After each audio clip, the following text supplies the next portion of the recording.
the beginnings of some Excel worksheet type stuff that we're going to get into that'll help you with the project. And quite frankly, enough, the more Excel experience you have, the better. And this is one of my favorite. This particular spreadsheet will open up some ideas in just general finance and how to calculate things. So once you make this, you can use it for all kinds of things if you want.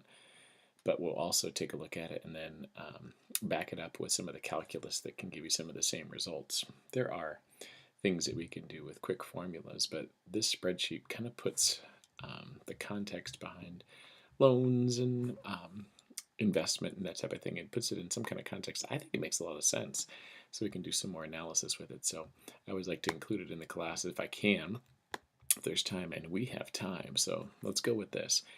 You're going to notice I'm going to give you a lab, and it says at the top, Part 1, build a spreadsheet that we discussed in class and use it to determine the monthly payments to determine the payoff of a $10,000 car loan at 9.25% interest, 24 months.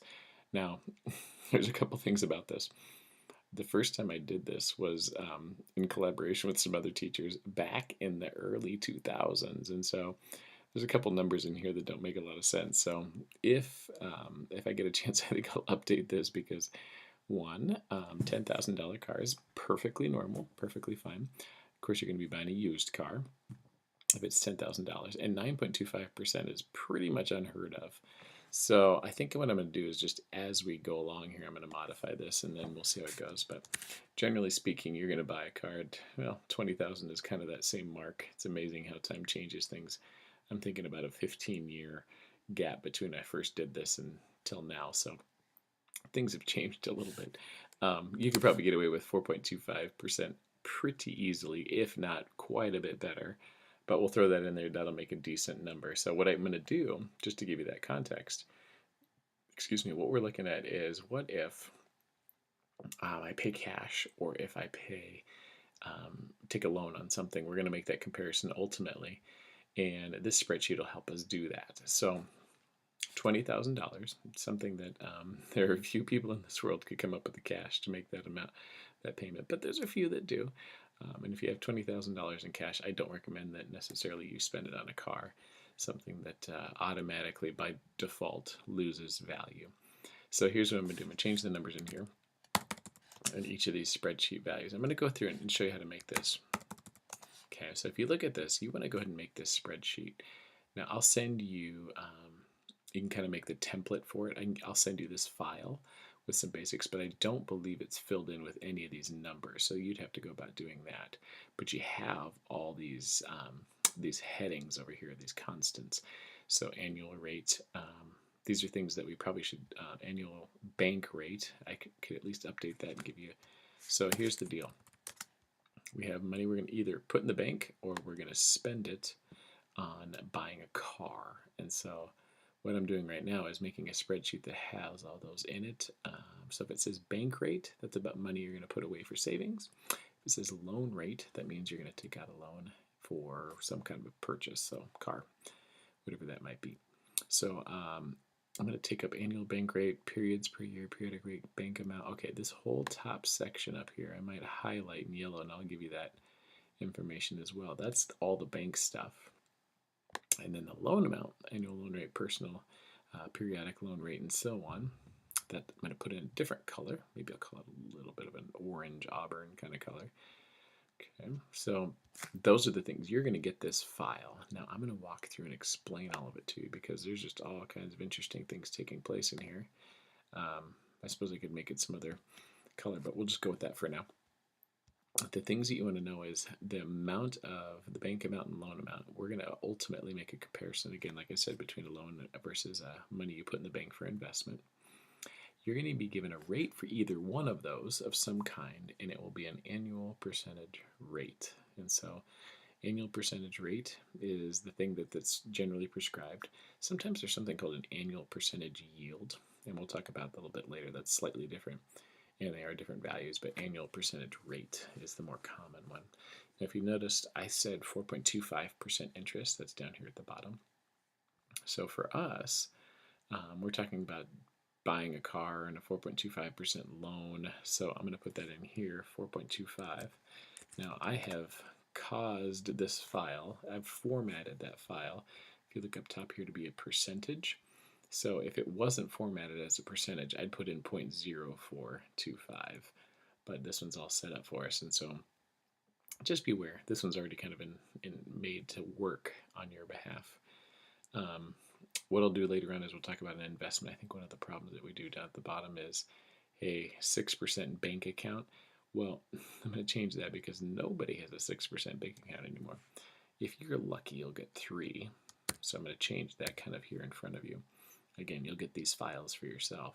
So what I'm doing here to the bank rate, I'm going to put in 3%, hit enter, and voila, this spreadsheet is ready to go. Now those are what are called constants. It means we're going to use them in our calculations. They are constants throughout the problem, and they make up the content of how we figure out stuff. Okay, so you see these headings up here? I'll walk through each one of them.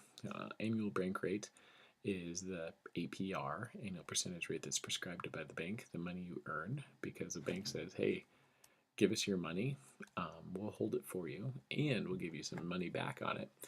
And the reason they do that is because by holding your money and giving you 3% interest, by the way, which is really high, they know they can take that money and invest it in some kind of market and get 7 to 10% back annually on it. And so your money, where they're paying you 3%, but they're making 7 to 10% profit right there for them. So they play with your money, and they're happy to pay you a small portion of that. So that's why you get interest when you invest in a bank. Okay, periods per year is when you have a rate, it gets broken up into pieces. It's not applied once a year. Usually you get interest applied at a periodic rate. So sometimes it's quarterly. Quarterly would mean 4 times a year. Or in trimesters, 3 times a year. Periods, I have 12 in here right now. That means every month. If you have a credit card, if you look on there, it has a daily rate.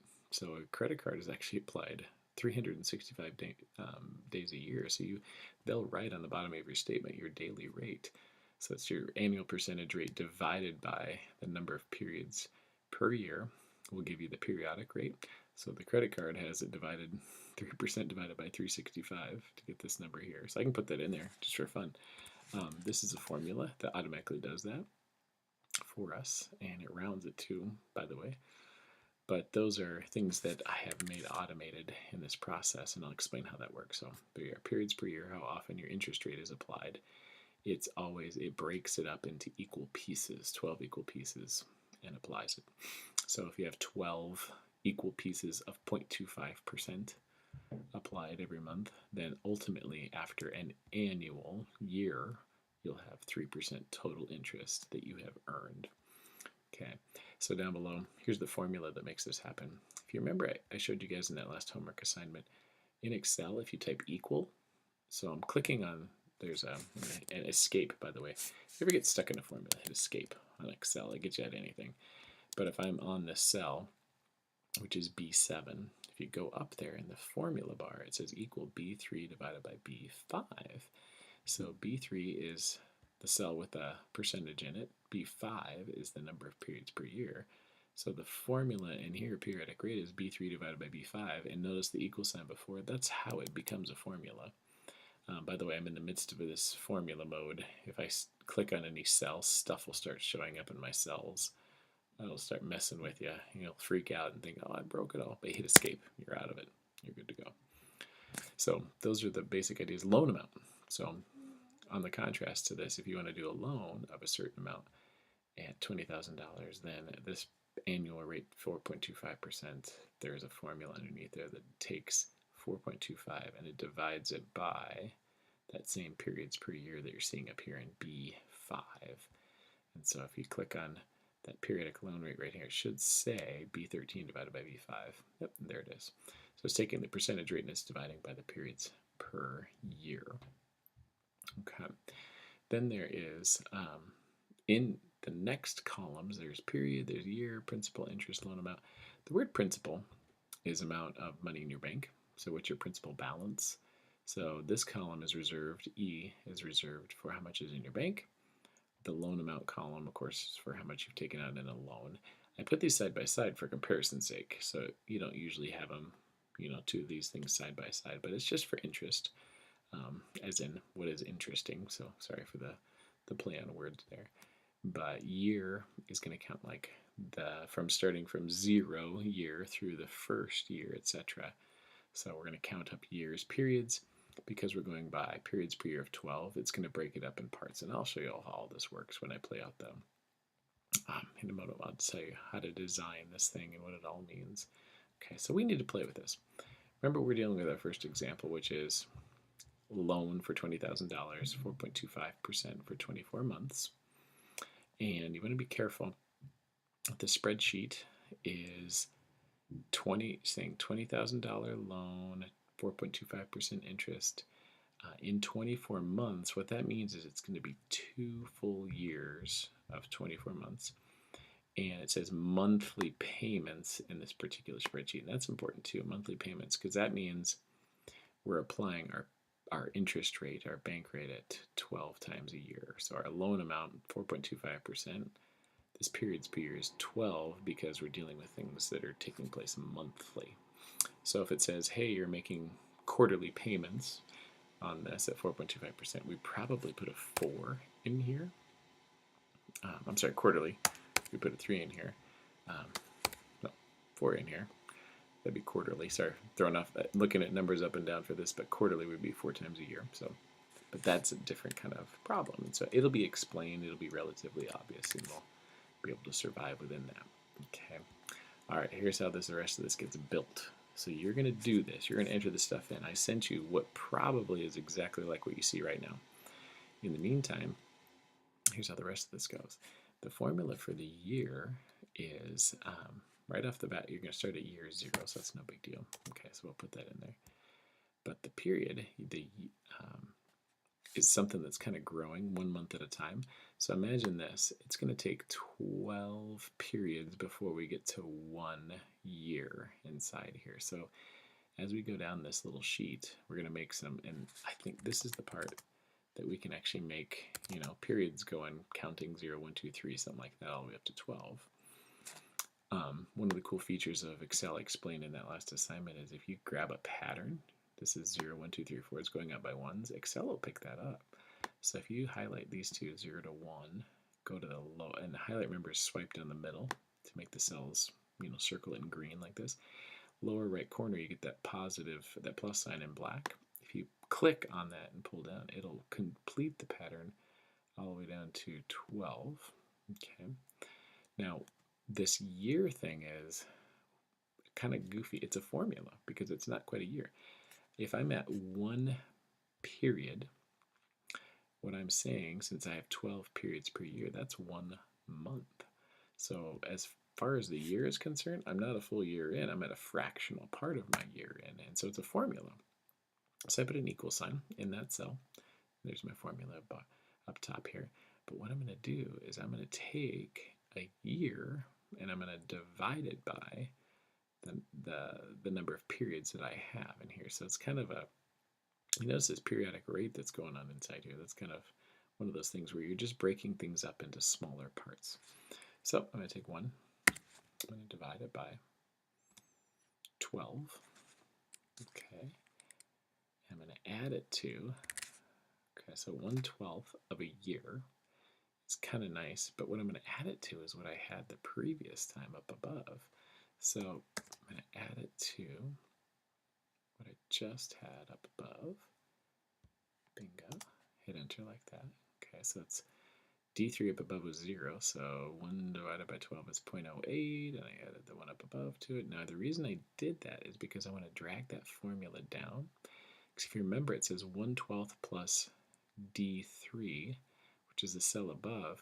Well, Excel thinks of that D3 as just 1/12 plus whatever's above me.